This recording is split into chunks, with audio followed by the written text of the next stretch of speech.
Assalamualaikum warahmatullahi wabarakatuh. Innal hamdalillah, segala puji bagi Allah Subhanahu wa taala. Nahmaduhu wa nasta'inuhu wa nastaghfiruh.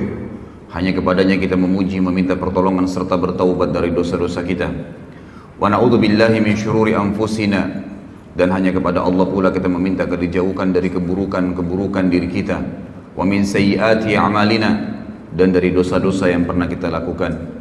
May yahdihillahu fala mudhillalah, barang siapa yang telah Allah berikan hidayah maka tidak akan pernah sesat selamanya. Wa may yudlilhu fala hadiyalah, dan barang siapa yang telah Allah sesatkan maka tidak akan mendapatkan petunjuk selamanya. Asyhadu an la ilaha illallah wahdahu la syarikalah wa asyhadu anna Muhammadan abduhu wa rasuluh. Saya bersaksi tidak Tuhan yang berhak disembah kecuali Allah, dan Muhammad benar hamba juga utusannya. Qala Allah Ta'ala, Allah mengingatkan dalam kitabnya, Ya ayyuhalladzina amanu taqullaha haqqa tuqatih wa la tamutunna illa wa antum muslimun. Hai sekalian orang-orang yang beriman, patuhlah dan tunduklah, sebenar-benar patuh dan tunduk kepada satu-satunya pencipta segala sesuatunya, yaitu Allah Subhanahu wa taala, dan janganlah kalian meninggal dunia kecuali dalam keadaan Islam. Di ayat yang kedua, qala Allah Ta'ala, Ya ayuhan nasu taqu rabbakumul ladzi khalaqakum min nafsin wahidah وخلق منها زوجها وبث منهما رجالا كثيرا ونساء واتقوا الله الذي تساءلون به والأرحام إن الله كان عليكم رقيبا. Hai sekalian manusia, sekali lagi bertakwalah, hanya patuh dan tunduklah kepada satu-satunya pencipta segala sesuatunya, yaitu Allah, yang telah menciptakan kalian dari jiwa yang satu, yaitu Adam alaihissalam, dan menciptakan dari jiwa yang satu istrinya Hawa alaihissalam, dan telah banyak memberikan keturunan laki-laki juga perempuan dari keduanya. Sekali lagi bertakwalah, hanya patuh dan tunduklah kepada Allah, dan jagalah hubungan silaturahim, sungguhnya Allah senantiasa mengawasi kalian. Di ayat yang ketiga, qala Allah azza wa jalla, Ya ayyuhalladzina amanu taqullaha wa qulu qawlan sadida yuslih lakum a'malakum wa yaghfir lakum dhunubakum wa may yuti'illaha wa rasulahu faqad faza fawzan 'azima. Hai sekalian manusia, hai sekalian orang-orang yang beriman, sekali lagi bertakwalah, hanya patuh dan tunduklah kepada Allah dan ucapkan kalimat yang benar. Niscaya Allah akan memperbaiki amalan perbuatan kalian, mengampuni dosa-dosa kalian. Barang siapa yang mentaati Allah dan Rasulnya, maka dia telah mendapatkan kemenangan yang besar. Amma ba'd, fa inna asdaqal hadithi kitabullah. Kita tahu sebaik-baik rujukan bagi umat Islam dalam seluruh lini kehidupan mereka, terutama dalam ibadah, yaitu Al-Quran, kitabullah. Wa khair hadyu Muhammadin sallallahu alaihi wasallam, dan sebaik-baik petunjuk setelah Al-Quran adalah petunjuk yang lebih besar Muhammad sallallahu alaihi wasallam, yang dikenal dengan As-Sunnah. Keduanya rujukan pertama umat Islam atau utama dalam segala lini kehidupan mereka, terutama dalam masalah ibadah. Wa syarrul umuri muhdatsatuha, dan seburuk-buruk ibadah yang tidak punya rujukan dari wahyu Allah, Al-Quran dan Sunnah. Fa inna kulla muhdatsin bid'ah, semua perbuatan yang dianggap ibadah dan tidak punya rujukan wahyu dikenal dengan perbuatan baru dalam agama. Wa nabidatun dhalalah, dan perbuatan baru itu akan membawa pelakunya pada kekeliruan dan kesesatan. Wa dalam final akan membawa pelakunya ke dalam api neraka. Bapak Ibu sekalian, ikhwah akhwat rahimani rahimakumullah.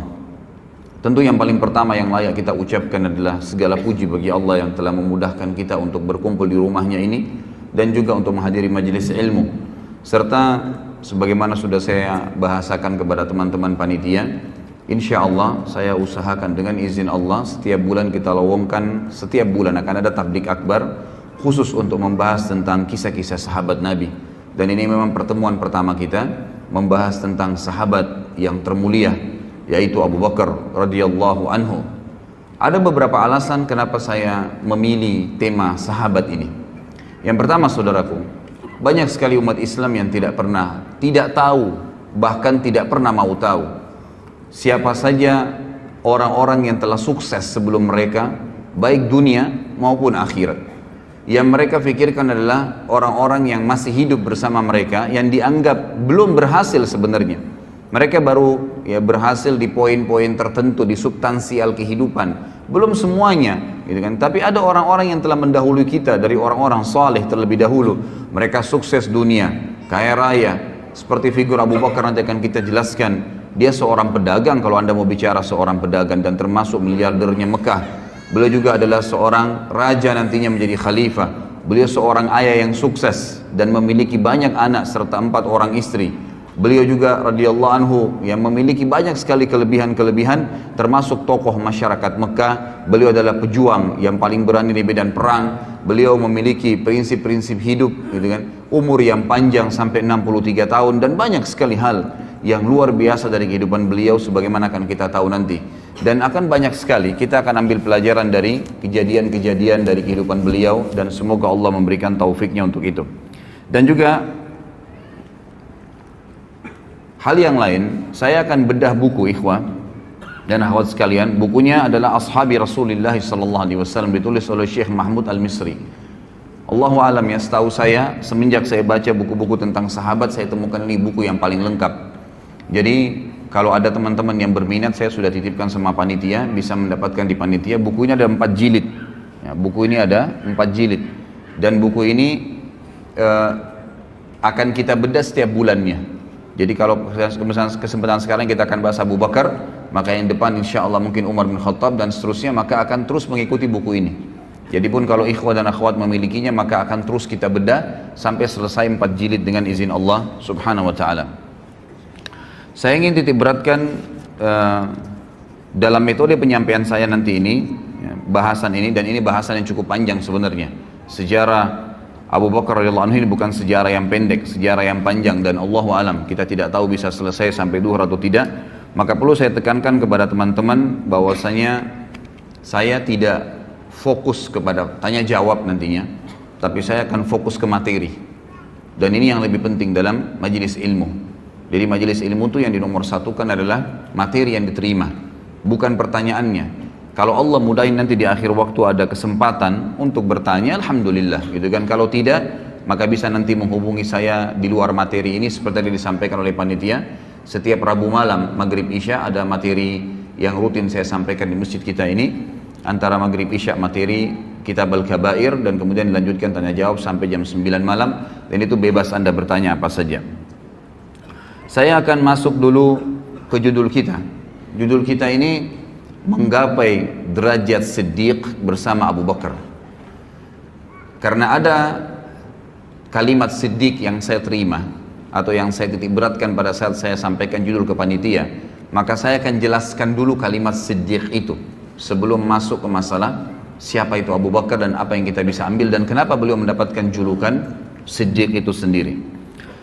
Saudaraku, Siddiq itu diambil dari kata sadaqa yasduqu yang berarti jujur, tanggung jawab, amanah, penuh kepercayaan.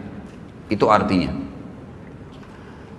Kalau seseorang itu memiliki sifat kriteria tadi dari definisinya, maka dia dikatakan siddiq untuk laki-laki dan siddiqah untuk perempuan. Allah Azza wa Jalla menggunakan kalimat siddiq ini di banyak dalam ayat Al-Quran. Ada orang-orang yang memang Allah sebutkan, seperti misalnya Allah sebutkan tentang Yusuf alaihissalam dalam surah Yusuf urutan 12 ayat 46. Allah subhanahu wa ta'ala berfirman, A'udzu billahi minasyaitonir rajim, Yusufu ayyuhas siddiq. Al-ayah. Tentu ada lanjutan ayatnya, tapi ini saksi bahasan. Wahai Yusuf, ya, orang yang siddiq. Karena Yusuf alaihissalam adalah orang yang penuh dengan amanah, tanggung jawab, kejujuran dan kepercayaan penuh. Kemudian juga Allah subhanahu wa ta'ala sebutkan tentang Ibrahim alaihissalam di dalam surah Maryam urutan 19 ayat 41. A'udzu billahi minasyaitonir rajim, wadhkur fil kitabi Ibrahim innahu kana siddiqan nabiyya. Al-ayah. Dan ingatlah tentang kisahnya Ibrahim, penyampaian Allah tentang Ibrahim, sesungguhnya dia nabi, sesungguhnya dia seseorang yang siddiqan nabiyya. Dia adalah orang yang sangat jujur, penuh dengan kepercayaan, ya, apapun yang disampaikan tentang kebenaran dia akan dukung, dan dia juga seorang nabi. Kata para ulama tafsir, di sini Allah subhanahu wa ta'ala mendahulukan memuji Ibrahim alaihissalam dengan siddiq sebelum nabi. Berarti siddiq ini punya kedudukan tersendiri, karena sebab utama para nabi-nabi ditunjuk oleh Allah justru karena mereka punya sifat sidq. Jadi ini asasnya, nanti kita akan titik beratkan. Jadi dengan adanya sifat sidq tadi, kejujurannya, amanahnya, tanggung jawabnya, kepercayaan penuh tentang kebenaran sehingga dia siap mempertahankan dan membela kebenaran tersebut, itu yang akan membuat Allah Subhanahu wa taala menunjuk mereka, memberikan mereka posisi ya sebagai nabi. Sebagaimana nanti akan kita titik beratkan banyak poin-poin masalah ini. Kemudian Allah Subhanahu wa taala juga menyebutkan tentang Maryam alaihissalam, ibunya Nabi Isa ya. Di dalam firman-Nya surah Al-Maidah urutan 5, A'udzu billahi minasyaitonir rajim. Mal Masih ibnu Maryam illa rasulun qad khalat min qablihi ar-rusul wa ummuhu siddiqah. Kana ya'kulani at-ta'am. Unzur kaifa nubayyinu lahumul ayati thumma anzur anna yufakun. Sesungguhnya Masih ibnu Maryam, Nabi Isa alaihissalam adalah jelas seorang rasul, utusan Allah, dan telah terdahulu sebelumnya banyak rasul-rasul, dan ibunya adalah siddiqah. Ya, jadi di sini penggunaan untuk perempuan siddiqah. Jadi Maryam alaihissalam ini dia Maryam binti Imran bersaudara dengan Asia binti Imran, dan dua wanita ini adalah wanita yang sangat mulia. Mereka betul-betul siddiqah, jujur dari pertama masih kecil sampai mereka besar itu tidak pernah tidak yakin dengan Allah Azza wa Jalla dan para nabi-nabi, sampai Allah karuniai dua perempuan ini melahirkan anak, dua-duanya nabi. Kalau dari Maryam lahirlah Isa, dan dari Asia adiknya Maryam itu lahir Yahya. Dua-duanya nabi alaihi wassalam. Dan ini yang ditemui oleh Nabi sallallahu alaihi wasallam di langit kedua pada saat Isra dan Mi'raj, bertemu dengan dua orang sepupu, Yahya dan Isa, karena ibu mereka bersaudara. Mereka berdua, kata Allah, si Maryam ya, alaihissalam dan anaknya Isa alaihissalam, mereka pernah makan atau mereka makan makanan seperti manusia biasa. Ini bantahan terhadap orang Nasrani yang mengatakan Isa adalah anak Tuhan. Maka lihatlah bagaimana kami menjelaskan kepada mereka ayat-ayat kami, dan lihatlah ya apa yang mereka responkan, apa yang mereka jawab. Tentu ada banyak ayat-ayat berhubungan dengan masalah hal-hal seperti ini, tapi saya mengambil beberapa cuplikannya. Allah Subhanahu wa taala menekankan tentang siddiq itu, dan ini yang kita titik beratkan ya. Sebelum menjelaskan Abu Bakar dan ikhwas sekalian, harapan saya dengan izin Allah Subhanahu wa taala, saya dan antum sekalian bubar dari pengajian ini insya Allah membawa sifat siddiq ini, karena ini target utama dan ini sifat luar biasa. Kalau antum milikin sifat ini, insya Allah antum jadikan ini sebagai pondasi menjalankan agama Allah, baik itu menjalankan perintah yang wajib ataupun sunnah, atau meninggalkan yang haram ataupun makruh, antum akan sangat tenang. Anda akan sangat tenang dalam mengerjakan perintah-perintah tersebut, dan juga sangat tenang dalam meninggalkan larangan-larangan tadi. Merasa memang nyaman sekali dan merasa menikmati yang halal dan meninggalkan yang haram. Kenapa? Karena pondasinya adalah sidq. Bagaimana betul-betul sebagaimana Allah ceritakan. Apa itu sidq? Allah tekankan di dalam Al-Quran, surah Al-Hadid urutan 57 ayat 19. A'udzu billahi minasyaitonir rajim. Walladzina amanu billahi wa rusulihi ulaika humus siddiqun wasyuhada'u 'inda rabbihim lahum ajruhum wa nuruhum walladzina kafaru wa kadzdzabu biayatina ulaika ashabul jahim. Terjemahannya, dan orang-orang yang benar-benar mengimani, meyakini keberadaan Allah dan seluruh rasul-rasulnya tidak terkecuali, sehingga apapun yang diperintahkan oleh Allah dan Rasulnya tidak ada keraguan dalam mengimaninya dan menjalankannya serta mempraktekannya. Gak ada keraguan. Jenggot diperintahkan Nabi SAW langsung dilakukan, tidak ada keraguan. Sholat diperintahkan awal waktu, afdal azan, langsung sholat, tidak pakai peduli. Seseorang muslim disuruh tutup auratnya langsung, tidak pakai membantah, tidak pakai berfikir. Itu cirinya orang siddiq. Apapun, mau mengeluarkan uang atau mau mendapatkan pendapatan, ternyata kita khawatir itu adalah haram, bisa mengundang murkanya Allah, ditinggalkan seketika. Itu ciri siddiq. Orang yang benar-benar yakin kalau Allah larang maka pasti berbahaya buat dia, dan kalau Allah perintahkan pasti baik buat dia. Itu asasnya. Kalau ini antum jadikan sebagai pondasi agama, itu luar biasa. Inilah derajat siddiq. Kata Allah, dan orang-orang yang telah mengimani Allah, yakin keberadaannya, dan mengamalkan semua apa yang Allah inginkan, serta mengimani seluruh rasul, mengikuti mereka.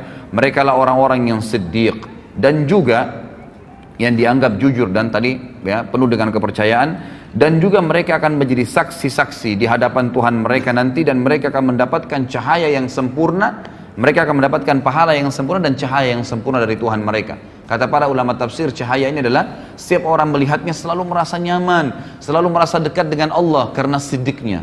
Ya, jadi orang kalau siddiq itu, maka pada saat orang dekat dengannya selalu merasa dekat dengan Allah, selalu merasa dekat dengan surga, selalu berpikir akhirat, selalu menganggap remeh semua dunia dan kecil apapun yang berhubungan dengan kemaksiatan kepada Allah subhanahu wa ta'ala.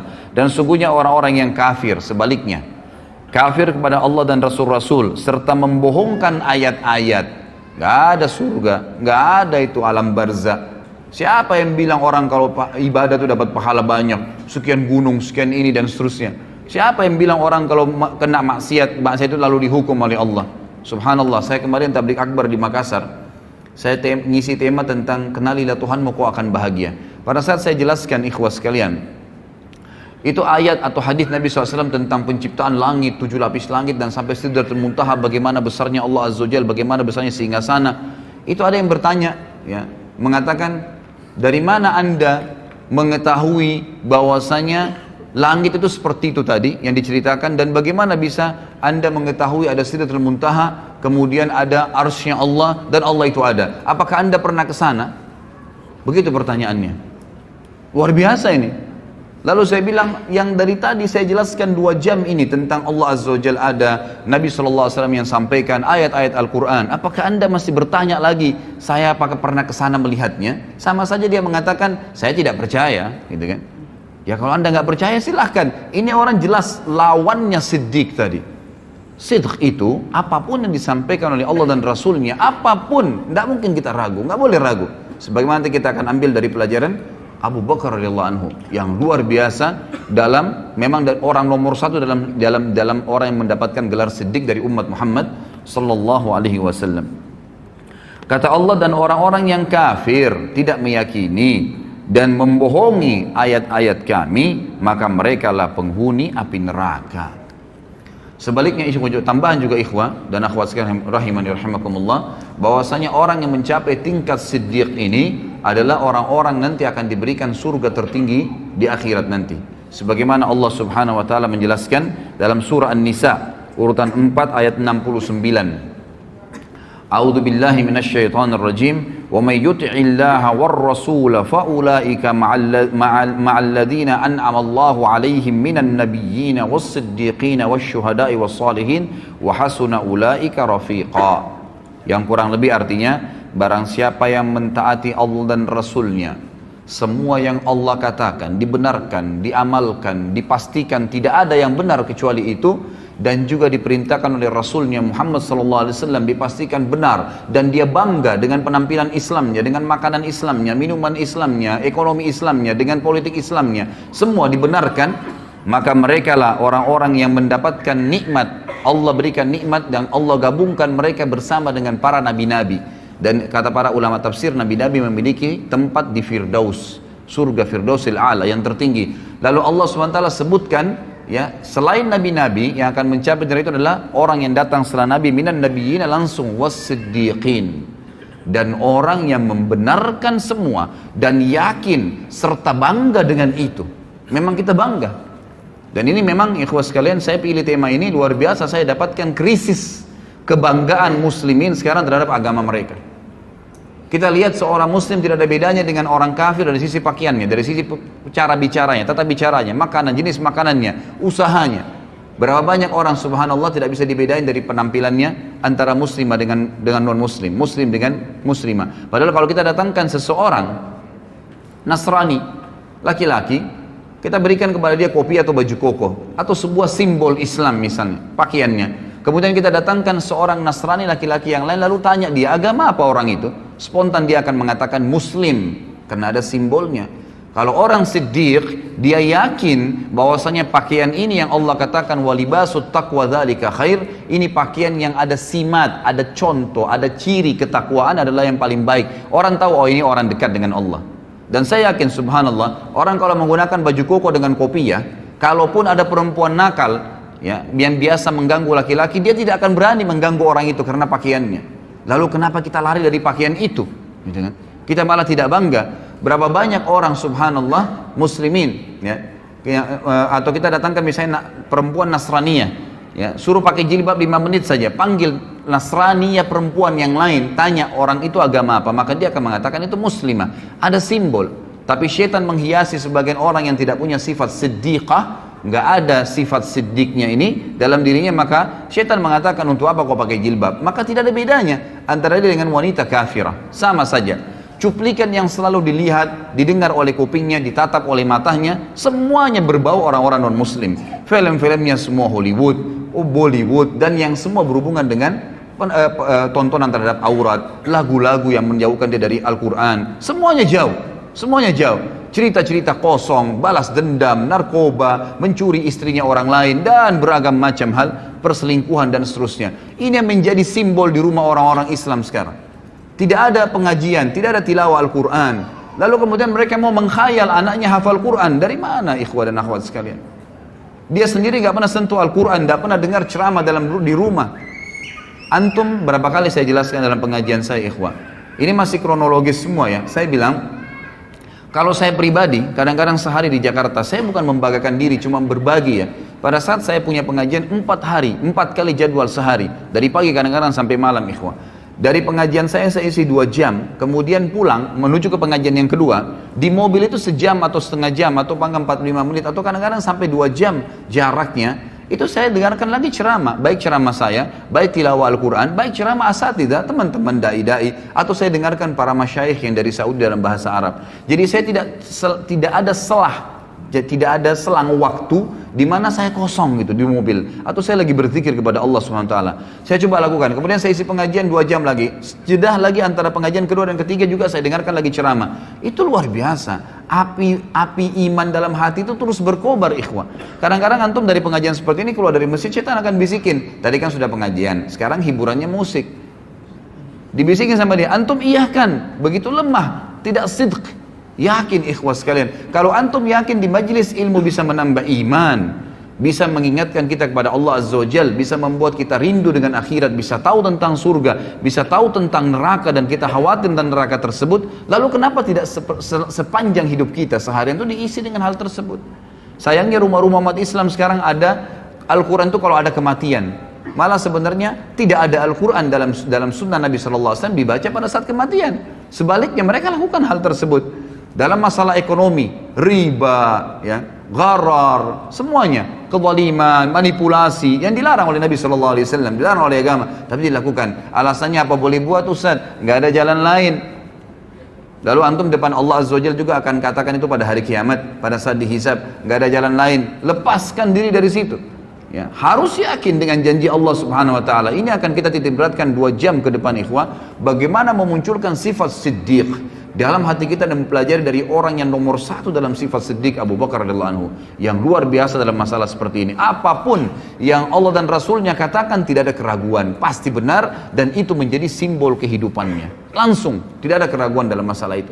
Masalah politik sudah dijelaskan dalam Islam, harus orang alim, harus orang yang faham agama Allah, yang tahu halal haramnya Allah, baru jadi pemimpin. Mana pernah pemimpin negara kita ada orang yang alim? Ya, padahal Nabi SAW mengatakan apa? Al-ulama warathatul anbiya. Ulama itu pewarisnya para nabi. Emang sudah begitu. Nabi-nabi ini pemimpin manusia.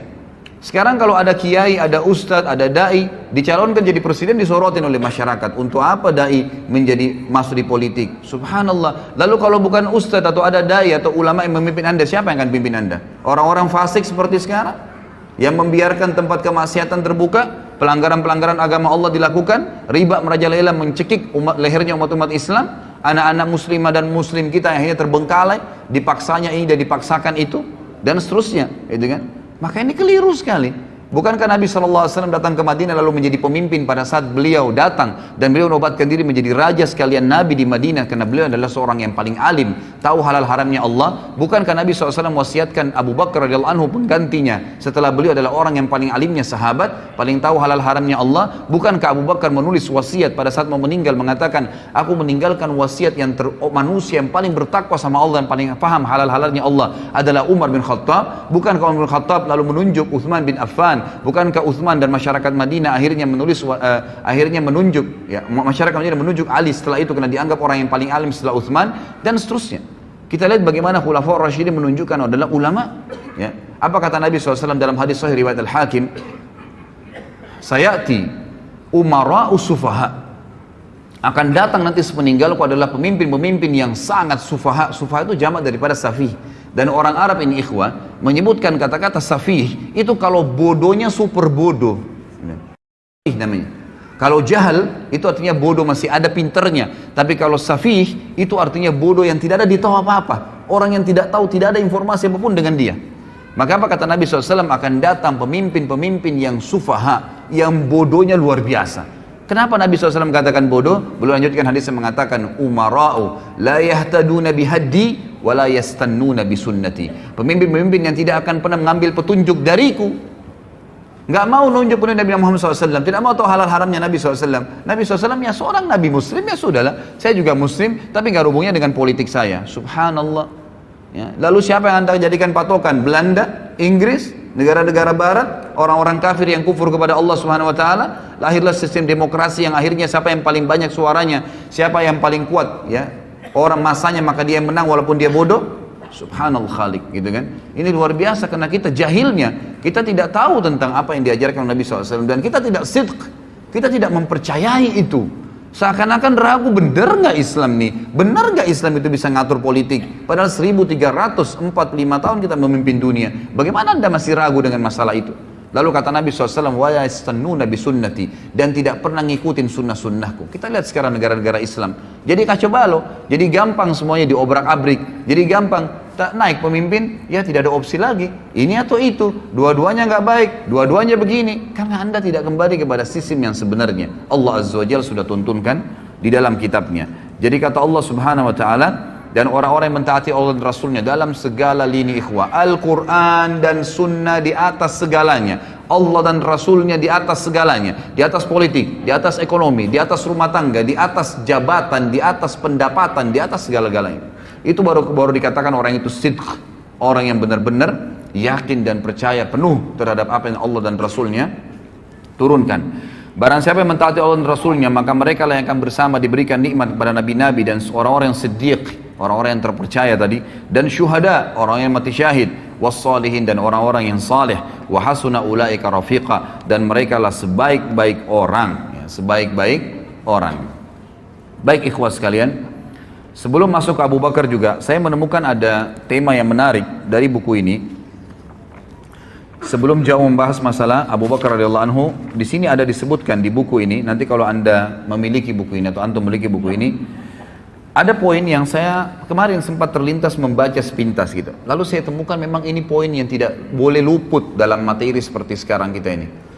Ikhwah sekalian, demi Allah ikhwah, saya bersumpah di atas podium ini, kita ini umat yang terbaik, umat Islam, umat yang terbaik. Kita memiliki syariat yang paling sempurna dari Allah dan Rasulnya Muhammad SAW. Tidak boleh ragu dengan masalah itu. Kita tidak perlu agama lain. Kita tidak perlu dengan siapapun. Orang lain menjadikan umat Islam sebagai kiblat, iya. Tapi jangan kita yang berkiblat dengan mereka. Karena mereka berkiblat pada hal-hal yang melanggar dan kufur kepada Allah pencipta langit dan bumi. Sementara kita ini di bawah tuntunan pencipta langit dan bumi. Bagaimana bisa seorang muslim ragu? Dan ikhwas sekalian, kita akan bacakan dalil bagaimana umat Muhammad SAW adalah umat yang terbaik. Dan kita adalah umat memang yang mestinya memimpin dunia. Memang sudah begitu. Jadi tidak boleh ragu dengan masalah itu. Dengarkan ikhwah. Kata Allah Subhanahu Wa Taala di dalam Al-Quran, surah Al-Imran ayat 110. Kalau pegang buku ini bisa lihat halaman masih awal-awal ya, halaman 41. A'udzu billahi minasyaitonir rajim. Bismillahirrahmanirrahim. Kuntum khaira ummatin ukhrijat lin-nasi ta'muruna bil ma'rufi wa tanhauna 'anil munkari wa tu'minuna billah. Al-ayah. Kalian umat Islam, umat Muhammad SAW adalah sebaik-baik umat yang telah dilahirkan untuk siapa? Untuk manusia akhir zaman, untuk seluruh manusia dari zaman Adam alaihissalam sampai hari kiamat. Kalian adalah sebaik-baik umat, artinya kalian pemimpinnya, kalian yang harus jadi patokan, kalian harus jadi panduan, kalian yang menjadi contoh bagi orang lain. Dan kalian Sifat kalian adalah kalian selalu menyeru kepada yang ma'ruf. Apa yang Allah perintahin, selalu kalian bilang, nggak bisa tuh karena Allah larang, bisa tuh karena Allah yang bolehkan. Selalu begitu. Rasulullah contohkan, Rasulullah nggak contohkan, itu sifatnya umat Islam. Menyeru kepada yang ma'ruf artinya yang Allah dan Rasulnya perintahkan. Wa tanhauna 'anil munkar, dan kalian melarang kemungkaran yang Allah dan Rasulnya larang. Hanya itu patokannya. Wa tu'minuna billah, dan kalian meyakini sepenuhnya tentang keberadaan Tuhan Allah Subhanahu wa taala. Kemudian juga disebutkan di dalam surah Al-Baqarah ayat 143. Kelebihan yang kedua umat Islam adalah kata Allah Subhanahu wa taala, a'udzubillahi minasyaitonir rajim, wa kadzalika ja'alnakum ummatan wasatan litakunu syuhada'a 'alan nasi wa yakuna ar-rasulu 'alaikum syahida. Dan demikian pula kami menjadikan kamu, hai umat Islam, umat pertengahan. Tidak ada sesuatu yang berat sekali, tidak ada juga yang ringan sekali, di tengah-tengah. Sementara umat sebelum kita punya hal-hal yang berat. Kalau antum belum tahu, umat Nabi Musa alaihissalam itu kalau mereka berbuat dosa besar, taubatnya bukan kayak kita. Taubatnya kalau kita ini tinggal sesalin, tinggalin, selesai. Janji sama Allah tidak ulangin, diampuni dosanya. Kalau sama Nabi Musa, Pak, kalau ada umatnya mengeluh, wahai Musa, saya baru berzina, saya baru buat dosa besar. Apa kata Musa alaihissalam dalam surah Al-Baqarah? Faqtulu anfusakum, bunuh diri kalian. Berat itu. Buat dosa, taubatnya bunuh diri. Zaman dulu. Umat Islam tidak seperti itu, nggak seberat itu, ringan, lebih ringan. Tidak juga terlalu menggampang-gampangkan permasalahan. Lalu dikatakan, agar kalian menjadi saksi atas perbuatan manusia dan agar Rasul Muhammad menjadi saksi atas perbuatan kalian. Di dalam hadis yang sahih diriwayatkan oleh Imam Bukhari dan juga dalam kitab tafsir, ada sebuah hadis yang mulia dari Abu Sa'id Al-Khudri radhiyallahu anhu bahwasanya Nabi SAW bersabda. Ini yang pegang buku di halaman 43 ya. Yud'a Nuhun yawmal qiyamah fayaqulu labbaika wa sa'daika ya Rabbi fayaqulu hal ballagta ayyir risala fayaqulu na'am fayuqalu li ummatihi hal ballagakum fayaquluna ma atana min nadhir fayaqulu man yashhadu laka fayaqulu Muhammadun wa ummatuhu فيشهدون أنه قد بلغ ويكون الرسول عليكم شهيدا فذلك قوله جل ذكره وكذلك جعلناكم أمة وسطا لتكونوا شهداء على الناس ويكون الرسول عليكم شهيدا. Pada hari kiamat nanti Nuh alaihissalam akan dipanggil oleh Allah, lalu dia menjawab, aku menjawab panggilanmu wahai Rabbku, aku penuhi panggilanmu. Allah bertanya, apakah engkau sudah menyampaikan risalah yang telah aku wajibkan terhadapmu? Nabi Nuh mengatakan, benar. Selama 950 tahun Nabi Nuh alaihissalam mendakwai kaumnya. Lalu umat Nabi Nuh ditanya oleh Allah, apakah Nuh sudah menyampaikan kepada kalian? Kata para ulama hadis, mereka sudah lihat neraka pada saat itu. Takut masuk neraka, apa jawaban mereka? Mereka menjawab, tidak ada seorang pun pembawa peringatan yang datang kepada kami. Artinya Nuh nggak benar nih. Gak pernah Nuh dampingin kepada kami. 950 tahun didakwai oleh Nabi Nuh alaihissalam. Allah bertanya kepada Nuh untuk menjelaskan posisi umat Muhammad SAW dan juga mendirikan hujjah ya, agar umat Nabi Nuh tidak bisa lagi mengelak. Kata Allah SWT kepada Nuh, siapa yang menjadi saksi untukmu? Nuh menjawab, Muhammad dan umatnya.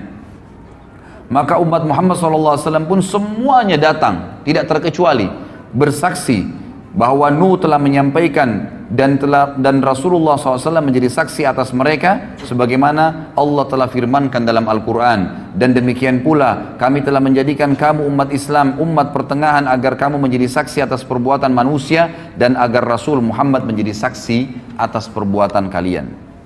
Di dalam hadis yang lain kata Nabi SAW dari Jabir radhiyallahu anhu, hadis ini diriwayatkan oleh Ibnu Abi Hatim dengan sanad jayyid dan juga disebutkan dalam Al-Hafidh dalam Fathul Bari maksudnya. Kata Nabi SAW, ma min rajulin minal umami illa wadda annahu minna ayyatuhal ummah ma min nabiyyin kadzabahu qaumuhu illa wa nahnu syuhada'uhu yaumal qiyamah an qad ballaga risalatallahi wa nasaha lahum. Tidak ada seorang pun dari umat-umat sebelum kita, kata Nabi SAW, kecuali dia berharap berasal dari kita, wahai umat Islam. Ini perkataan Nabi ya. Sekali lagi kata Nabi SAW, ketahuilah tidak ada seorang pun dari umat-umat sebelum kita, karena kita ini umat terakhir, gitu kan. Kecuali karena nabi-nabi mereka sampaikan nanti akan datang umat terakhir, nabinya paling sempurna, umatnya paling baik, paling banyak pengikutnya, paling pertama masuk surga, banyak kelebihan-kelebihan nanti. Lalu mereka kecuali berharap, semuanya berharap umat-umat sebelum kita, termasuk golongan kita ini, termasuk golongan kita umat Islam. Tidak ada seorang nabi pun yang didustakan oleh kaumnya kecuali kita adalah saksi-saksinya pada hari kiamat bahwasanya dia telah menyampaikan risalah Allah dan menasihati mereka. Juga disebutkan di dalam hadis yang lain, ini mohon maaf saya tidak bisa bacakan semua karena hadisnya panjang. Saya pindah ke halaman setelahnya, halaman 45. Kata Nabi SAW dalam hadis yang sahih diriwayatkan oleh Ahmad dan Tirmidzi juga Ibnu Majah, dan ini dihasankan oleh Syekh Albani sebagaimana dijelaskan dalam footnote-nya. Kata Nabi SAW, innakum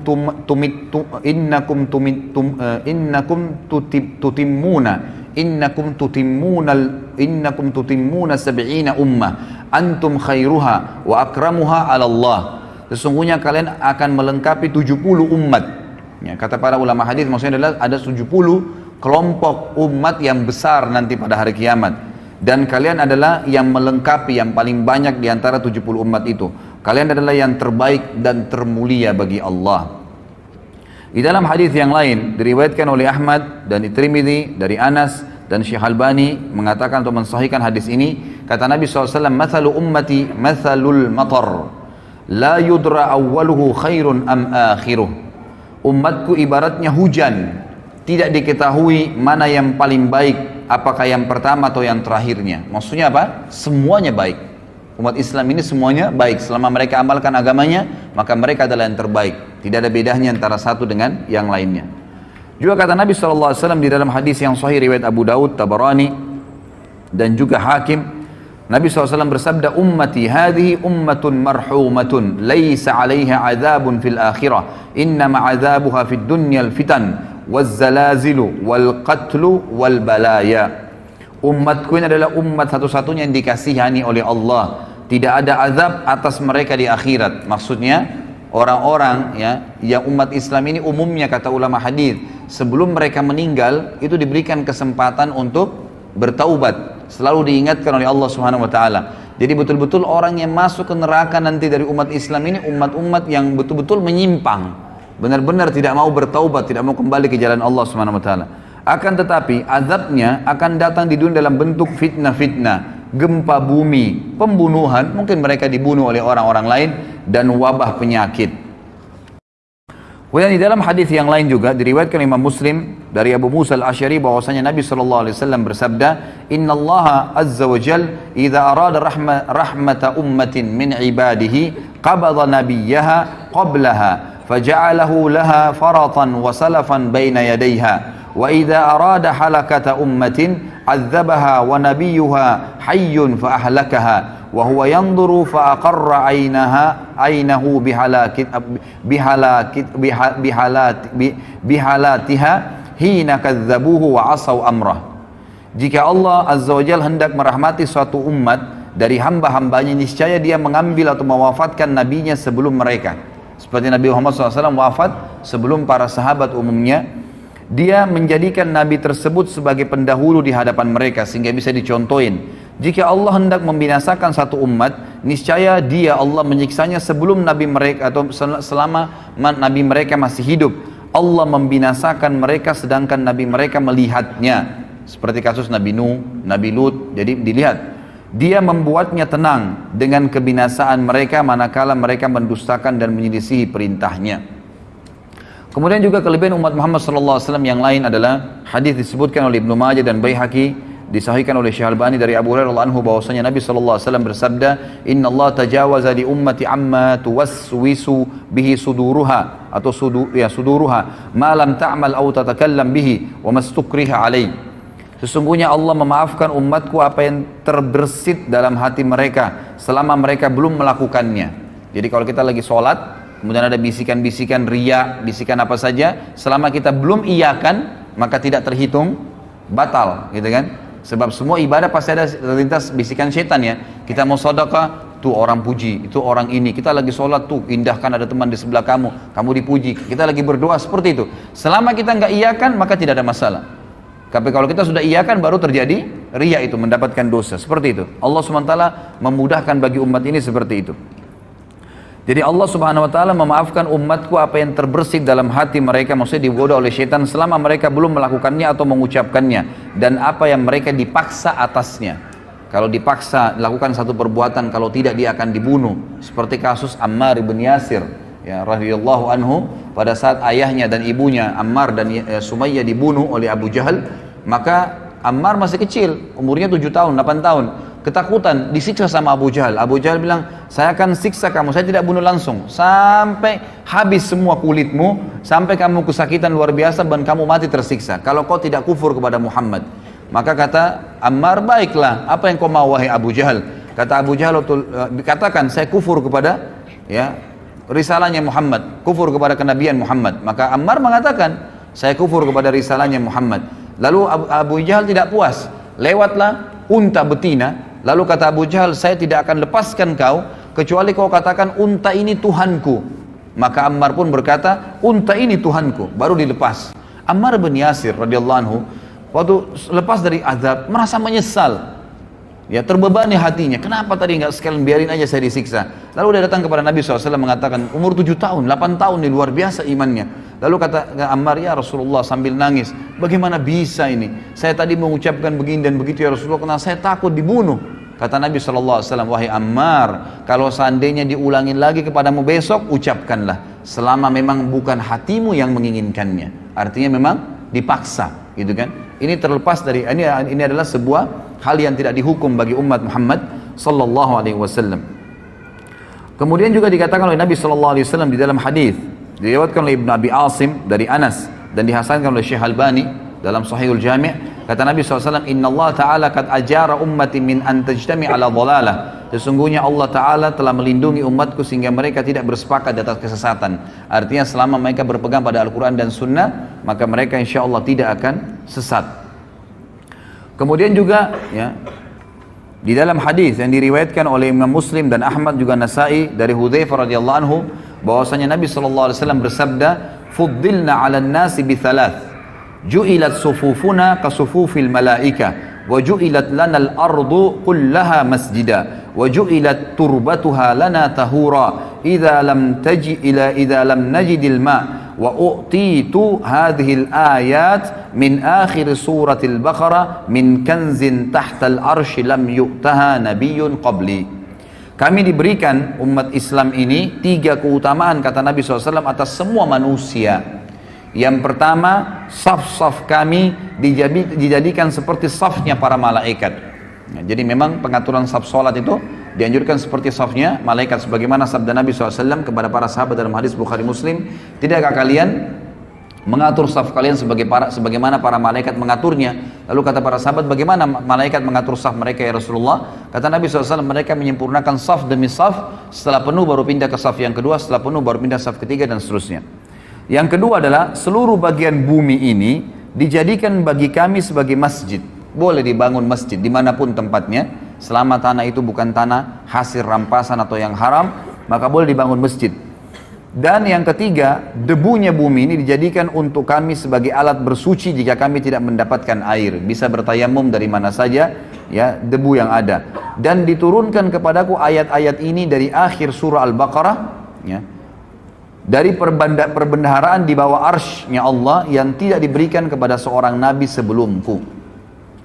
Kemudian juga tentu di sini ada banyak sekali ya hadis-hadis Nabi SAW yang mungkin saya tidak bisa bahas semua. Tentu saya berharap ikhwan dan akhwat bisa memiliki bukunya. Sekali lagi, karena buku ini akan kita bedah setiap bulannya dengan izin Allah. Kalaupun memang Allah memberikan ada halangannya, maka minimal Anda sudah memiliki buku rujukan yang saya jadikan sebagai referensi utama ini. Di sini ada banyak sekali ya, dan saya tutup dengan hadis ya, di mana Nabi SAW menyebutkan ada 2 hadis ya, yang pegang buku di halaman 53 langsung. Kata Nabi SAW di dalam hadis diriwayatkan oleh Ahmad dari Abu Bakar radhiyallahu anhu dan disahihkan oleh Syekh Albani dalam Sahihul Jami'. Kata Nabi SAW, "U'titu sab'ina alfan min ummati yadkhuluna al-jannata bighairi hisab, wujuhuhum kal qamari lailatal badr wa qulubuhum ala qalbi rajulin wahid. Fastazattu Rabbi azza wa jal fazadani ma'a kulli wahidin sab'ina alfa." Ini kemuliaan yang luar biasa. Aku diberikan 70.000 dari umatku yang masuk surga tanpa hisab. Wajah mereka seperti rembulan di malam purnama, dan hati mereka di atas hati satu orang, artinya semuanya sama imannya.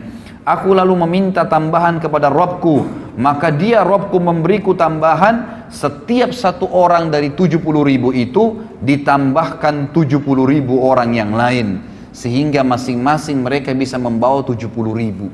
Jadi 70.000 kali 70.000, dan ini tidak ada bagi umat-umat sebelum kita. Ini luar biasa sekali Allah SWT berikan kepada kita. Kemudian dikatakan juga di dalam hadis yang lain,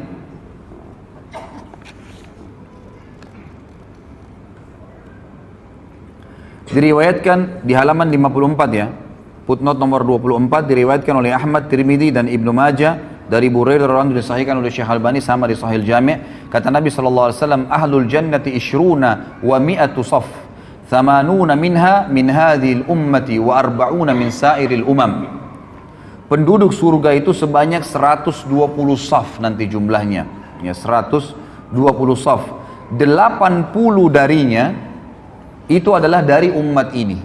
80 saf dari 120 yang masuk surga itu adalah dari umat ini. Sedangkan 40 yang lain adalah 40 yang sisa dari umat yang lainnya. Jadi cuman bayangkan ya, dari Nabi Adam alaihissalam sampai Nabi Isa alaihissalam, berapa miliar manusia, itu cuma 40 saf.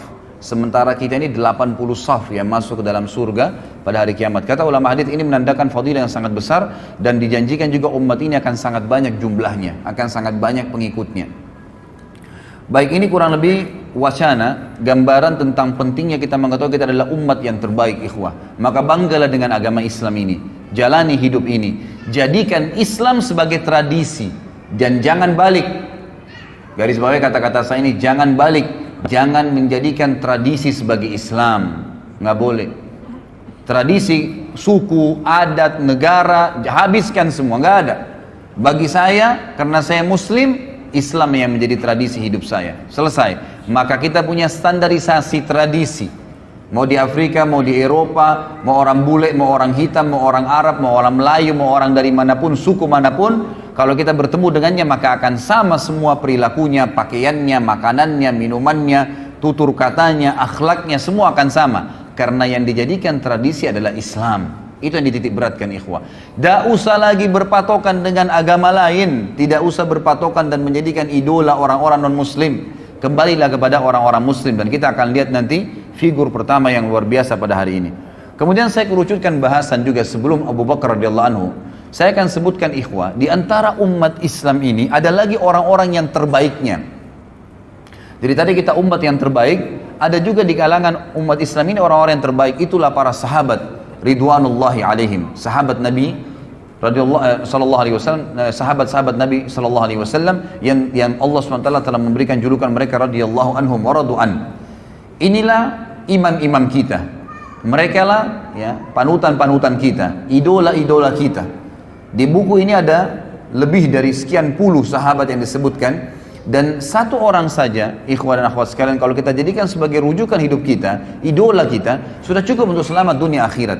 Bagaimana kalau kita jadikan semuanya puluhan orang ini sebagai idola kita? Cukup mereka, tidak perlu lagi pasang anak-anak muda, wahai anak-anak muslim, pasang poster-poster pemain bola di kamar anda. Untuk apa? Apa yang mau dibanggakan dengan mereka? Dengan keterampilan mereka main bola? Masuk surga ke dengan main bola ini? Bukan berarti tidak boleh main bola ya, olahraga boleh dalam Islam. Tapi sampai pada tingkat anak-anak kita menghafal nama-nama pemain bola dan tidak tahu nama sahabat Nabi. Siapa yang sudah dijamin masuk surga? Siapa yang sudah berjuang dan sebenarnya, gitu kan? Ini hal-hal yang harus kita sadari dan kita fahamin. Maka kita harus kembali kepada para sahabat, jadikan mereka sebagai idola-idola kita. Karena bukan mustahil, ikhwah dan akhwat sekalian, sahabat-sahabat terutama 10 yang jamin masuk surga ini, sampai beritanya kepada kita, ya, sampai sekarang seperti yang akan kita bahas nanti ini, itu bukan mustahil, ya, bukan cuma sebuah kisah dongeng yang diceritakan. Tapi kata para ulama, agar kita bisa mencontohin Abu Bakar, Umar, Uthman, Ali, Talha, Zubair, Abdurrahman ibn Auf, hafal nama-nama mereka, kisah-kisah mereka, tahu kehidupan mereka sehari-hari, maka dengan begitu ya, kita akan bersama-sama dengan mereka di surga. Bukan mustahil, karena kita menciplak saja kehidupan mereka.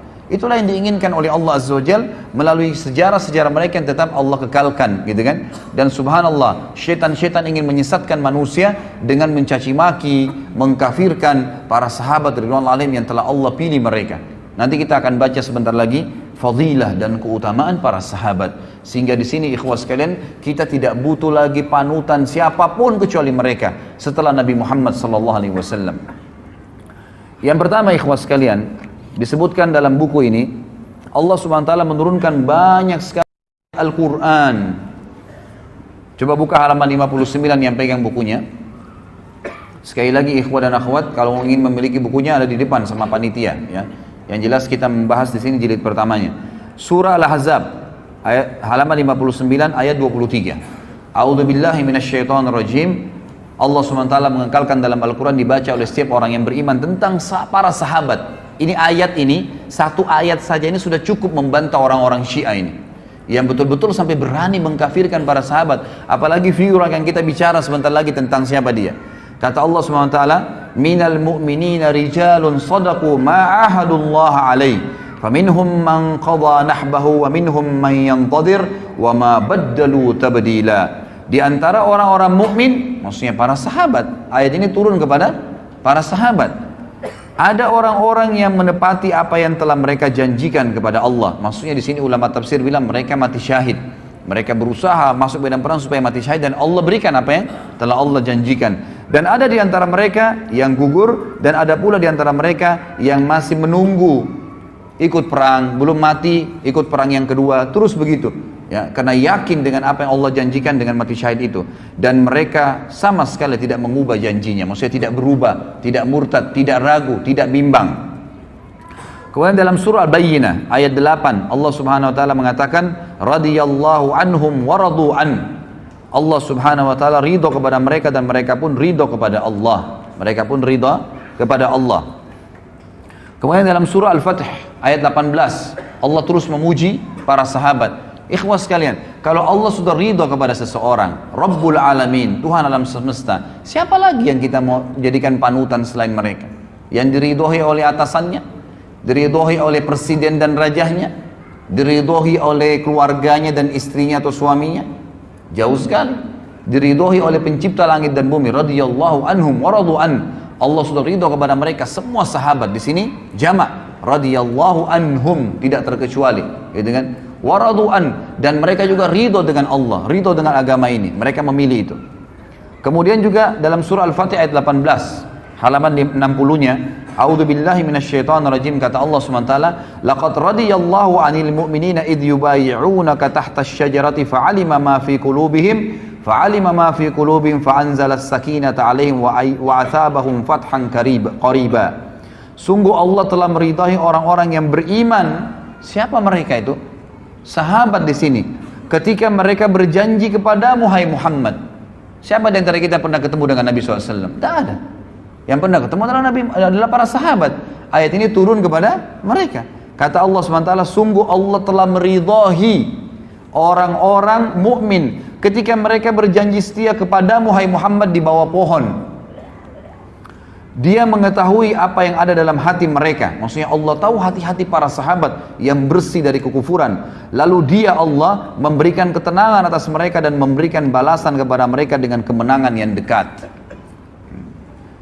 Kemudian juga dalam surah Al-Fath ayat 29. Terus bertubi-tubi Allah jelaskan tentang siapa sahabat ini. Inilah idola kita, saudaraku. Kata Allah SWT, a'udzubillahi minasyaitonirrajim, Muhammadur Rasulullah walladzina ma'ahu asyidda'u 'alal kuffari ruhama'u bainahum tarahum ruk'an sujjadan yabtaguna fadlan minallahi wa ridwana simahum fi wujuhim min atharis sujud dzalika mathaluhum fit taurat wa mathaluhum fil injili kazar'in akhraja syat'ahu fa'azarahu fastagladha fastawa ala suqi yu'jibu az-zurra'a liyaghidha bihimul kuffar wa'adallahu alladhina amanu wa 'amilus solihati minhum maghfiratan wa ajran 'azima. Muhammad itu, kata Allah SWT, adalah benar-benar utusan Allah. Dan orang-orang yang bersama dengan dia. Siapa orang bersama dengan Nabi SAW? Kita kan? Orang-orang yang nanti belum lahir kan? Orang yang hidup bersama Nabi SAW, sahabat. Makanya para ulama memberikan definisi sahabat adalah orang yang melihat Nabi SAW dengan mata kepalanya, beriman dengan Nabi SAW dan meninggal dalam keyakinan tersebut. Itu namanya sahabat. Di sini dipuji oleh Allah SWT. Mereka bersama dengan Muhammad, mereka bersikap tegas terhadap orang-orang kafir, dan mereka berkasih sayang sesama mereka. Kalian melihat mereka ruku dan sujud. Ini cirinya para sahabat, selalu sibuk dengan ruku dan sujud saja, ibadah kepada Allah SWT, mencari karunia Allah dan keridhaannya. Pada wajah mereka tampak tanda-tanda bekas sujud, di dahi mereka hitam. Demikianlah sifat-sifat mereka yang diungkapkan dalam Taurat dan juga diungkapkan dalam Injil. Jadi dalam Taurat dan Injil sudah disebutkan ciri-ciri para sahabat ridwanullahi alaihim. Jadi ini bukan orang-orang yang cuma sekedar dari umat kita saja, maksudnya hanya sekedar dari umat kita dan disebutkan dalam Al-Quran, tapi memang Allah pastikan Taurat, Injil sebelum mereka lahir sudah disebutkan siapa itu sahabat. Luar biasa nih kedudukan sahabat nih. Yaitu seperti benih yang mengeluarkan tunasnya. Kemudian tunas itu semakin kuat, lalu menjadi besar dan tegak lurus di atas batangnya. Tanaman itu menyenangkan hati penanam-penanamnya karena Allah hendak menjengkelkan hati orang-orang kafir. Dengan kekuatan orang-orang yang beriman, Allah menjanjikan kepada orang-orang yang beriman dan mengerjakan kebajikan di antara mereka, sahabat, gitu kan, ampunan dan pahala yang besar. Juga ayat yang lain, Allah SWT menyebutkan dalam surah Al-Hasyr, ayat 9 dan ayat 8 dan ayat 9. Ini semua tentang sahabat nih. Ya, kita bayangkan luar biasanya bagaimana Allah memuji sahabat dalam Al-Quran, dan luar biasanya bagaimana orang-orang Rafidah dan orang Syiah berani mengkafirkan para sahabat yang Allah menyebut mereka sebagai orang yang beriman. Ini luar biasa nih, ya. Sampai mereka mengangkat bendera untuk membunuh, ya, orang-orang yang sudah mengikuti Nabi SAW, ini sahabat-sahabat Nabi. Dan sampai saya dengarkan cuplikan salah satu tokoh orang-orang Syiah sekarang di Iran, dia membahasakan dalam bahasa Arab, gitu kan, tapi saya tidak ingat namanya. Tadi sempat saya lihat terlintas ada cuplikannya di YouTube, gitu kan. Dia sempat mengatakan munculnya orang-orang teroris sekarang yang banyak membom sana sini dan membunuh-bunuh ini, itu karena memang mereka, ya, tidak faham tentang agama ini. Kemudian mereka-mereka ini sebenarnya cuma substansial, cabang-cabang kecil dari induk-induk pemimpin-pemimpin mereka. Saya pikir yang mereka mau sebutkan ini ulama-ulama sunni yang sekarang. Ternyata mereka bilang apa? Kalimatnya dia bilang apa? Pimpinan-pimpinan mereka adalah Abu Bakar, Umar, Aisyah, sahabat. Yang mestinya ini akar-akarnya semua ini yang kita harus putuskan dan kita kafirkan, kita perangin sehingga tidak muncul lagi teroris. Luar biasa gitu. Ya, naudzubillah, alaihimul la'nah. Allah SWT akan melaknat mereka dengan cara seperti ini. Apa kata Allah kekal ikhwah dalam Al-Quran? Al-Quran bukan buku yang saya tulis. Firman Allah SWT dalam surah Al-Hasyr ayat 8 dan ayat 9. A'udzu billahi minasyaitonir rajim. Lil fuqara'il muhajirin alladziina ukhriju min diyarihim wa amwalihim yabtaguna fadlan minallahi wa ridwana. فضلا من الله ورضوانا وينصرون الله ورسوله أولئك هم الصادقون والذين تبوأوا الدار والإيمان من قبلهم يحبون من هاجر إليهم ولا يجدون في صدورهم حاجة مما أوتوا ويؤثرون على أنفسهم ولو كان بهم خصاصة ومن يوق شح نفسه فأولئك هم المفلحون. Harta rampasan perang itu untuk orang-orang fakir yang hijrah, yang terusir dari kampung halaman mereka dari Mekah. Siapa mereka? Sahabat Nabi. Dan meninggalkan harta bendahnya di Mekah demi mencari karunia Allah, dan mereka hijrah ke Madinah mencari keridhaan dan demi menolong agama Allah dan Rasulnya. Mereka itulah orang-orang yang benar dan orang-orang yang Ansar. Jadi dua-dua dipuji nih. Sahabat ada Muhajirin dan Ansar. Muhajirin dari orang-orang Mekah Allah puji. Mereka meninggalkan harta dan kota mereka, negeri mereka, hijrah untuk Allah dan Rasulnya. Dan orang-orang Ansar yang di Madinah yang menyambut mereka, sahabat-sahabat Nabi yang telah menempati kota Madinah. Siapa yang menempati kota Madinah di zaman Nabi SAW? Sahabat Nabi. Dan telah beriman sebelum kedatangan mereka, para muhajirin, kepada Nabi Muhammad SAW. Mereka mencintai orang-orang yang berhijrah ke tempat mereka, dan mereka tidak menaruh keinginan dalam hati mereka terhadap apa yang diberikan kepada mereka, muhajirin. Maksudnya memberi balasan, memberikan bantuan kepada muhajirin, tidak berharap balasan. Itu sifat sahabat-sahabat Ansar. Meskipun mereka juga memerlukannya. Dan siapa dijaga diri dari kekikiran, berhitungan di jalan Allah, maka mereka itulah orang-orang yang beruntung. Mereka lah orang-orang yang beruntung. Kemudian surah At-Taubah ayat 88 sampai 89. Terus Allah sebutkan banyak ayat tentang sahabat nih. Sengaja saya angkat ayat-ayat ini dan saya bahas ikhwah dan akhwat sekalian rahimakumullah agar kita tahu nih, inilah idola-idola kita ini ahli-ahli surga dan sudah sukses di dunia juga di akhirat. Di dunia nanti akan kita lihat kisah Abu Bakar radhiyallahu anhu.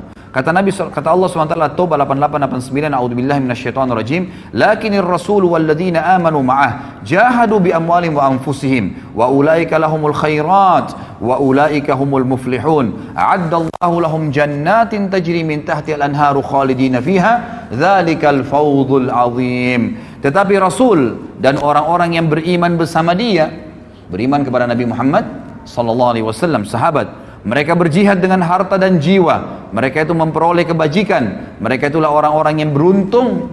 Sahabat dipuji oleh Allah SWT. Allah telah menyediakan bagi mereka surga yang mengalir di bawahnya sungai-sungai. Mereka kekal di dalamnya. Itulah kemenangan yang agung. At-Taubah ayat 100. A'udzubillahi minasyaitonir rajim. Ayat setelahnya. Was-sabiquna al-awwaluna minal muhajirin wal ansari walladzina ittaba'uhum bi ihsan. والذين اتبعوهم بإحسان رضي الله عنهم ورضوا عنه وعد لهم جنات تجري تحتها الأنهار خالدين فيها أبدا ذلك الفوز العظيم. Dan orang-orang yang terdahulu lagi yang pertama-tama masuk Islam dari golongan muhajirin dan ansar. Kata ulama tafsir, penyebutan Allah SWT muhajirin ansar memastikan tidak mungkin orang lagi mendustakan kalau ini turun kepada para sahabat ridwanullah alaihim, karena tidak ada orang yang berjulukan Muhajirin dan Ansar kecuali para sahabat Nabi. Dan orang-orang yang mengikuti mereka dengan baik setelah itu. Semua orang yang mengikuti para sahabat setelah meninggalnya sahabat dan Nabi SAW, Allah ridho kepada mereka. Dan mereka pun ridho kepada Allah. Allah menyediakan bagi mereka surga-surga yang mengalir di bawahnya sungai-sungai. Mereka kekal di dalamnya selama-lamanya. Itulah kemenangan yang agung. Ikhwah akhwat sekalian, ikuti para sahabat, sahabiat Nabi, pertahankan sampai malaikat maut mencabut ruh anda, maka pasti kita akan masuk surga. Allah yang berfirman, Allah sediakan surga yang di bawahnya mengalir sungai-sungai. Gak usah pusing lagi dengan artis fulan, idola profesor, doktor ini. Sibuk dengan sahabat Nabi ridwanullahi alaihim. Wallahi ikhwah, Abu Bakar gak punya ijazah dari Amerika, Umar gak punya ijazah dari Eropa, tapi memimpin negara menjadi orang yang sangat adil, dan mereka kaya raya, pedagang yang berhasil, keturunannya semua sukses. Kita akan lihat bagaimana Abu Bakar dalam kehidupannya luar biasa. Ya, bukan berarti saya katakan tidak usah berpendidikan formal, silahkan, gitu kan. Tapi jangan itu dijadikan sebagai idola, panutan, seakan-akan sudah melupakan semua orang-orang yang sudah kita sebutkan dari kalangan sahabat. Selanjutnya surah At-Taubah ayat 117. Kata Allah Subhanahu wa taala, a'udzubillahi minasyaitonir rajim, laqad taballahu 'alan nabiyyi wal muhajirin wal ansari alladziina ittaba'uuhu fi sa'atil usr. Alladziina ittaba'uuhu fi sa'atil usrati min ba'di ma kada yazigu qulubu fariqin minhum thumma taba 'alaihim innahu bihim raufur rahim. Allah berfirman, ya, sungguh Allah telah menerima taubat Nabi Muhammad SAW dan orang-orang muhajirin dan orang ansar. Di sini Allah bukan sebutkan mukminin umumnya, tapi di sini dikhususkan Nabi dan muhajirin dan ansar, artinya sahabat-sahabat yang mengikuti Nabi pada masa-masa kesulitan di awal-awal Islam. Sulit sekali menyebarkan Islam. Ikhwah sekarang dan akhwat sekalian, kita luar biasa ya. Lahir zaman sekarang ini luar biasa kalau bagi saya bilang. Kita lahir Quran sudah sempurna, masjid sudah banyak, orang tua kita muslim, ya. Di mana-mana tersebar agama Islam. Sudah jelas, masjid di Mekah sudah bebas dari kekufuran, Madinah sudah bisa dikunjungin, orang bisa umroh haji sepuasnya. Luar biasa Islam. Kalau kita lahir di zaman Nabi SAW, ikhwah, nggak gampang jadi sahabat. Luar biasa sulitnya. Nggak ada lampu, nggak ada penerangan pada saat itu. Ada seorang Nabi buta huruf, nggak bisa baca, nggak bisa nulis, ngaku Nabi. Kira-kira kalau antum hidup di zaman Mekah dulu, beriman nggak? Gitu kan? Tidak ada lampu, nggak ada apa-apa. Orang yang hidup bersama-sama di padang pasir lalu ngaku saya Nabi. Apalagi nanti kita bahas masalah Isra dan Mi'raj. Ada borak, kuda bersayap, terbang. Perjalanan Palestina Mekah sebulan bisa ditempuh dalam satu malam. Mungkin kita bersama dengan Abu Jahal, na'udzubillah. Gitu kan? Tapi kita hidup sekarang luar biasa. Hidup dengan sahabat itu masa-masa kesulitan. Luar biasa mereka bisa beriman pada saat itu.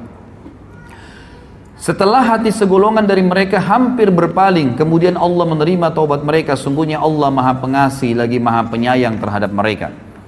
Kemudian juga ayat yang lain, dan ini saya angkat saja ayat yang terakhir karena ini cukup banyak dalilnya. Dalam surah Al-Kahfi, ya.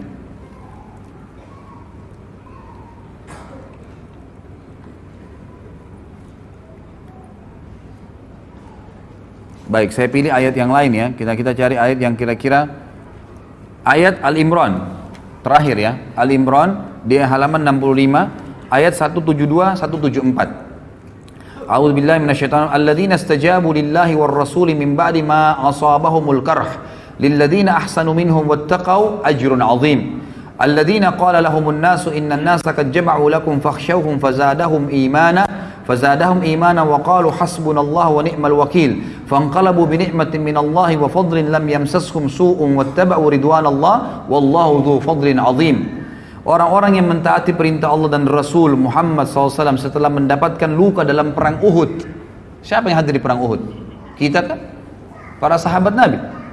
Orang-orang yang berbuat kebajikan dan bertakwa di antara mereka, para sahabat, mendapatkan pahala yang besar, yaitu orang-orang yang mentaati Allah dan Rasulnya. Yang ketika ada orang-orang yang mengatakan kepada mereka di perang Uhud, orang-orang Quraisy telah mengumpulkan pasukan untuk menyerang kalian, karena itu takutlah kepada mereka. Apalagi berita Muhammad SAW telah terbunuh pada saat itu. Ternyata ucapan itu justru menambah kuat iman mereka, para sahabat. Dan mereka menjawab, cukuplah Allah menjadi penolong bagi kami dan dia sebaik-baik pelindung. Maka mereka kembali dengan nikmat dan karunia yang besar dari Allah. Mereka tidak ditimpa suatu bencana dan mereka mengikuti keridhaan Allah. Allah mempunyai karunia yang besar. Ini ayat-ayat ikhwah dan cukup banyak ayat-ayat yang lain, tapi kita suka sampai sini ayatnya. Saya akan angkat di sini perkataan Ibnu Mas'ud tentang para sahabat Nabi. Sahabat menceritakan tentang sahabat. Apa kata beliau? Di sini penulis mengatakan sungguh indah ucapan Ibnu Mas'ud radhiyallahu anhu tentang para sahabat Rasulullah sallallahu alaihi wasallam. Dia berkata, "Innallaha nadhara fi qulubil ibadi fawajada qalba Muhammadin sallallahu alaihi wasallam khaira qulubil ibad. Fastafahu li nafsihi fabta'athahu bi risalati." ثم نظر في قلوب العباد بعد قلب محمد فوجد قلوب أصحابه خير قلوب العباد فجعلهم وزراء نبيه يقاتلون على دينه فما رأى المسلمون حسنا فهو عند الله حسن وما رأوا سيئا fahuwa indallahi sayyi. Perkataan yang luar biasa. Ibnu Mas'ud berkata, sesungguhnya Allah memperhatikan hati hamba-hambanya, maka dia Allah mendapati hati Muhammad sallallahu alaihi wasallam adalah hati yang terbaik, sehingga dia memilihnya untuk dirinya dan mengutusnya sebagai pembawa risalahnya. Kemudian Allah Azza wa Jalla melihat hati hamba-hambanya setelah hati Muhammad sallallahu alaihi wasallam, maka dia mendapati hati para sahabatnya adalah hati yang terbaik, sehingga dia menjadikan mereka sebagai pendukung-pendukung nabinya yang berperang di atas agamanya. Apa yang dipandang baik oleh para sahabat kaum muslimin pada saat itu, maka ia juga baik di mata Allah. Karena para sahabat, ya, dari perilaku-perilaku mereka, dari perkataan mereka, dari pertanyaan mereka kepada Nabi SAW, maka turunlah ayat membenarkan perilaku mereka. Dan apa yang dipandang buruk oleh kaum muslimin sahabat pada saat itu, maka ia juga buruk dipandang oleh Allah Subhanahu wa taala. Juga Ibnu Mas'ud pernah berkata, "Man kana mustanna falyastanna biman qad mat, fa innal hayya la tu'manu alaihi al-fitnah." فأولئك أصحاب محمد صلى الله عليه وسلم أبر هذه الأمة قلوبا وأعمقها علما وأقلها تكلفا قد اختار الله تعالى لصحبة نبيه صلى الله عليه وسلم وإقامة دينه فاعرفوا لهم حقهم وتمسكوا بهديهم فإنهم على الحج المستقيم. Barang siapa ingin meneladani seseorang, maka hendaklah dia meneladani orang-orang yang sudah wafat, karena orang yang masih hidup tidak dapat jaminan terhindar dari fitnah. Mereka itulah orang-orang terbaik dari sahabat Muhammad sallallahu alaihi wasallam.